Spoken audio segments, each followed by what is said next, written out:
Before tearing down an engine from an aircraft wing, all the nacelle parts have to be disassembled.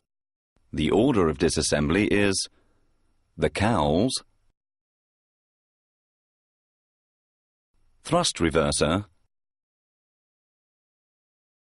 air inlet, exhaust nozzles, and finally the engine suspension devices. At the end, the engine is called bare engine.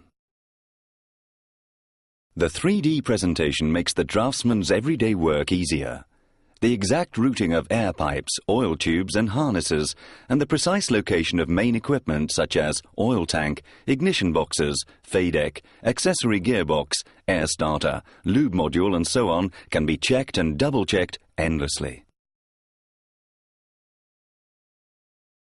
For training purposes, the presentation allows one to follow the exact routing, as shown here, of a fuel pipe from one end to the other.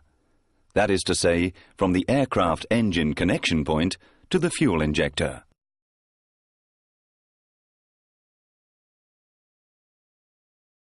Maintenance personnel are trained with this 3D system to disassemble the fuel injector from the fuel ramp and combustor casing. In order to simulate real-life conditions as closely as possible, a virtual dummy or 3D robot is now used to show the exact motions to be followed when dismounting a specific CFM56 engine part.